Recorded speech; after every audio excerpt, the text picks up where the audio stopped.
بسم اللہ الرحمن الرحیم الحمدللہ الذی جعلنا من المتمسکین بولایت امیر المومنین۔ السلام علیکم یا علی السلام مدد مومنین اکرام، آپ دیکھ رہے ہیں ہمارا آفیشیل یوٹیوب چینل۔ آج 18 ربیع الاول ہے۔ سب سے پہلے میں دیکھنے والے تمام ناظرین، سننے والے سامعین کی خدمت میں سرکار امیر المومنین کی پاک شہزادی جناب ام کلثوم بنت امیر المومنین کے دنیا میں ظہور پر مبارکباد پیش کرتا ہوں۔ میرا مالک اس شہزادی کے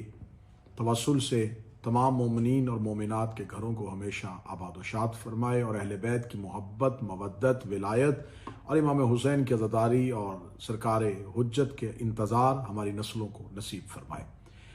آج کی گفتگو کا مرکز و محور اس شہزادی کے بارے میں ایک ایسی من گھڑت کہانی، ایک ایسا افسانہ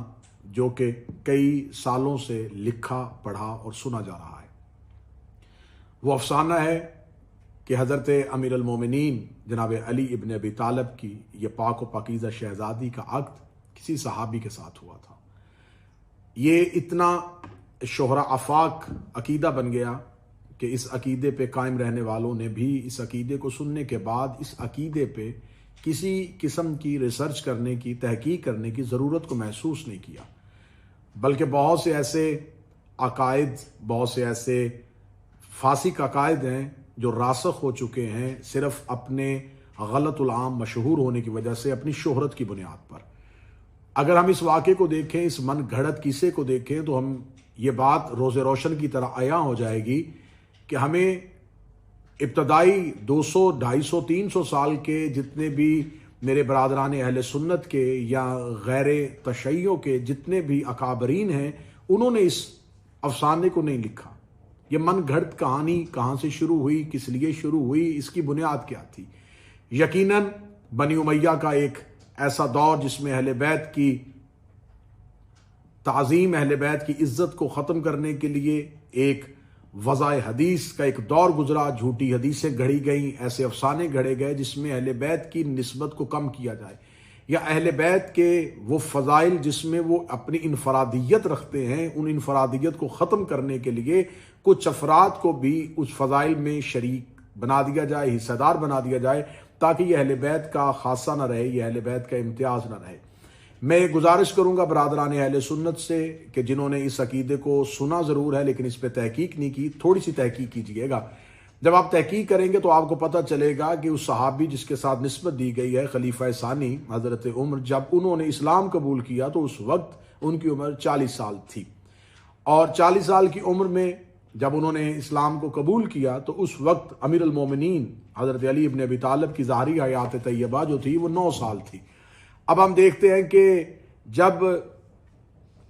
حضرت عمر جو ہیں وہ اپنی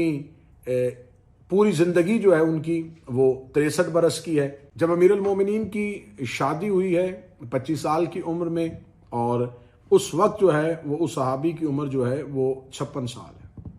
اب حضرت امیر المومنین کی جب عقد جناب سیدہ کے ساتھ بحکم خدا اور بنص قرآن ہوتا ہے تو اس میں امیر المومنین کے ہاں پہلی اولاد سرکار حضرت امام حسن مجتبیٰ، پھر اس کے بعد سرکار کریم کربلا امام حسین، پھر اس کے بعد بڑی شہزادی فاتح شام، اور پھر اس کے بعد جناب سیدہ کلثوم صلوات اللہ علیہا دنیا میں ظہور فرماتی ہیں۔ تو اگر آپ عمروں کا تناسب دیکھیں تو جس وقت یہ شہزادی دنیا میں آتی ہیں اس وقت حضرت عمر کی جو زندگی ہے وہ 60 سال کی ہے۔ تو 60 سال کی اب جو تاریخ عقد لکھا گیا ہے، جو کتابوں میں جلدی میں لکھا گیا ہے، تو وہ 17 ہجری لکھا گیا ہے کہ 17 ہجری کو یہ نکاح ہوا، تو اس وقت جو اس شہزادی کی ظاہری حیات طیبہ ہے وہ 5 یا 6 برس کی بنتی ہے۔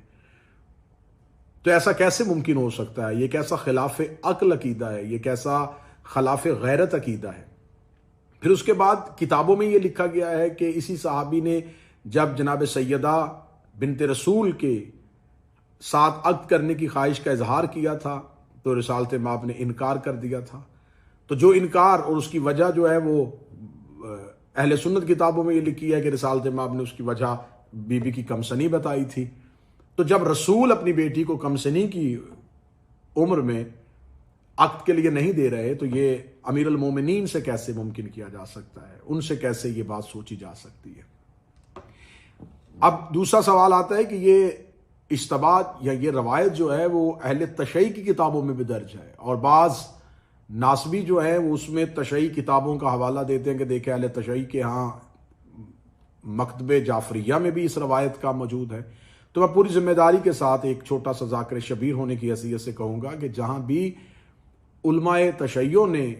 اس روایت کا اندراج کیا ہے تو اس روایت کو روایت کے طور پہ لکھا ہے، نہ کہ اعتقادات اور عقیدے کے طور پہ لکھا ہے۔ تو جب آپ ان روایات کے راویوں کو دیکھتے ہیں تو آپ کو میں پوری ذمہ داری کے ساتھ کہہ رہا ہوں کہ ان میں سے ایک بھی راوی مستند نہیں، ایک بھی راوی مستند نہیں ہے، مجہول راوی ہیں، ضعیف راوی ہیں، اور اس کو علم الرجال میں جا کے جب آپ دیکھیں گے تو ان میں سے کوئی ایک راوی بھی ایسا نہیں ہے جس نے اس روایت نقل کیا ہے تو اس راوی کو علم الرجال نے معتبر سمجھا ہو۔ اب جب ہم دوسری طرف جاتے ہیں تو دوسری طرف ہم دیکھتے ہیں کہ اہل سنت کی کتابوں میں لکھا ہوا ہے کہ حضرت عمر کی جو بیویاں تھیں تو حضرت عمر کی بیویوں میں سے بھی بہت سی ایسی عورتیں تھیں جن کا نام ام کلثوم تھا۔ ام کلثوم نام کی 5 خواتین جن کا روایات اہل سنت میں کثرت کے ساتھ ذکر پایا جاتا ہے۔ جب انہوں نے اسلام قبول نہیں کیا تھا تو اس وقت ان کی ایک بیوی جس کا نام ام کلثوم بنت جردل خزائیہ تھا، جس سے ان کا ایک بیٹا زید بن عمر بھی پیدا ہوا تھا، اور یہ دونوں ماں اور بیٹا ایک ہی وقت میں ان کا انتقال ہوا، اور وہ معاویہ کا دور تھا، اور اس پہ ان کے ہاں یہ ہے کہ عبداللہ ابن عمر نے ان کی نماز جنازہ پڑھائی۔ اس کو نسائی نے بھی لکھا ہے، اس کو کامل ابن اسیر نے بھی لکھا ہے، اور جو نسائی نے لکھا ہے اس میں لکھا ہے کہ 9 جنازے بیک وقت پڑھائے گئے، اس میں سے تمام جنازوں کو رخ بقبلہ کی طرف رکھا گیا، اور سب سے پہلا جنازہ جو تھا وہ اس بچے زید کا تھا، اس کے بعد مردوں کے جنازے جو تھے، اور پھر آخر میں قبلہ کی طرف مستورات کے جنازے تھے، اور 9 جنازے بیک وقت پڑھائے گئے۔ اس کو نسائی نے 1980 حدیث میں اسے نقل کیا ہے۔ اور اب جب صاحب نسائی یہ لکھ رہا ہے کہ امام حسن مجتبیٰ کے دور میں ام کلثوم نامی خاتون جو ہے، جو ان کی زوجہ تھی، اس کی موت ہوتی ہے اور اس کی نماز جنازہ ہوتی ہے، تو جو ام کلثوم بنت امیر المومنین تھی وہ تو واقعہ کربلا میں موجود تھی۔ ان کا واقعہ کربلا میں موجود ہونا، ان کا کوفہ اور شام کے بازاروں میں خطبات، ان کا واپس آ کے قبر رسول پہ آ کے گریہ کرنا اور مدینہ کے باہر کھڑے ہو کے نوحہ پڑھنا، یہ کتابوں میں درج ہے۔ تو یہ کیسے ممکن ہو سکتا ہے؟ دوسری بیوی ام کلثوم بنت عقبہ بن ابی معیط، یہ بھی اہل سنت کی کتابوں میں لکھا ہے کہ یہ بیوی جو ہے تفسیر کبیر شرح صحیح بخاری میں اس کو لکھا گیا ہے کہ یہ بھی ان کے نکاح میں تھی۔ اب تیسری ایک زوجہ جو ہے جس کا کثرت کے ساتھ ذکر کیا گیا ہے کہ ام کلثوم بنت ابی بکر، یہ ایک بیوی بھی تھی جس کو اعلیٰ صحابہ نے بھی لکھا ہے، طریق الخلفاء نے بھی لکھا ہے کہ حضرت ابو بکر کی بیوی بیٹی ام کلثوم بنت ابی بکر یہ بھی ان کے نکاح میں تھی۔ اب اتنی ام کلثوم نامی خواتین کا بیک وقت ان کے نکاح میں ہونا اس بات کی دلیل ہے کہ بہت سے مورخین کو اشتباہ بھی ہو سکتا ہے کہ انہوں نے کس ام کلثوم کا تذکرہ کیا، لیکن اس سے مراد قطعاً ام کلثوم بنت امیر المومنین نہیں۔ ام کلثوم بنت امیر المومنین جو مولا علی کی بیٹی تھی، وہ باقاعدہ حضرت جعفر طیار کے بیٹے اون کی زوجہ تھی۔ ان کی بڑی بہن فاتح شام شہزادی جو تھی وہ حضرت عبداللہ ابن جعفر طیار کی زوجیت میں تھی، اور یہ شہزادی اون بن جعفر طیار کی زوجیت میں تھی،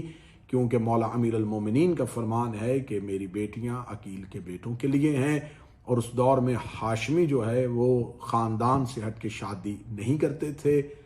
اور جناب امیر المومنین کی اس پاک شہزادی کا عقد جو ہے وہ جناب اون سے ہوا۔ اس میں خلاف عقل روایت ہے، یہ خلاف غیرت روایت ہے کہ اور اس روایت کو جس انداز میں ذخائر العقبہ میں اور جس طریقے سے اس روایت کو لکھا گیا ہے معاذ اللہ ثم معاذ اللہ، وہ الفاظ اتنے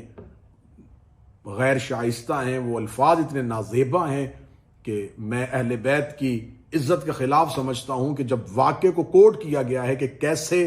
رشتہ مانگا گیا اور کیسے اس بچی کو بلوایا گیا اور کس انداز سے، اگر آپ صرف اس واقعے کو پڑھ لیں تو اس پڑھنے کے بعد پھر آپ صرف اتنا سوچئے گا کہ میں تو اس واقعے کو کوٹ بھی نہیں کرنا چاہتا، کہ جو واقعہ لکھا ہوا ہے اس واقعے کو پڑھنے کے بعد آپ سوچئے گا کہ جس شخصیت سے یہ واقعہ منسوب کیا ہے پھر اس کی پرسنالٹی جو آپ کے سامنے نکلے گی وہ بتائیے گا کہ کیا نکلے گی، کہ ایک 65 سال کا ایک شخص بڑھاپے میں ایک 6 7 8 سال کی بچی کے لیے اس کا عقد چاہے اور پھر معاذ اللہ ثم معاذ اللہ اس کا باپ اس بچی کو پہلے بھیجے، اور جس انداز میں اس واقعے کو لکھا گیا ہے اور جو جملے لکھے گئے ہیں وہ جملے خلاف عقل اور خلاف غیرت ہیں۔ بلکہ اہل سنت کی کتابوں میں لکھا ہوا ہے کہ اگر ام کلثوم بنت ابی بکر جو ہے اس کے رشتے کی خواہش کا اظہار جب کیا ہے تو جو حضرت عائشہ نے جواب دیا وہ بھی اہل سنت کی کتابوں میں لکھا ہوا ہے کہ انہوں نے کس انداز سے جواب دیا، اور ام کلثوم بنت ابی بکر نے کیا جملہ کہہ کے انکار کیا تھا وہ بھی اہل سنت کی کتابوں میں لکھا ہوا ہے۔ تو لہٰذا میں برادران اہل سنت سے گزارش کروں گا کہ ناسبیت اموی دور کی بنائی ہوئی من گھڑت روایات میں آ کے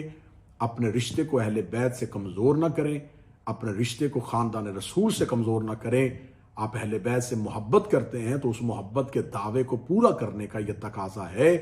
کہ اہل بیت کی توہین اور تنقیص میں جتنی بھی روایات لکھی گئی ہیں وہ جس دور میں بھی لکھی گئی ہیں ان روایات کا انکار کیا جائے۔ میرا مالک ہمیں حق کہنے، حق بولنے، حق سننے، حق سوچنے، حق سمجھنے کی صلاحیتیں عطا فرمائے۔ السلام علیکم یا علی مدد۔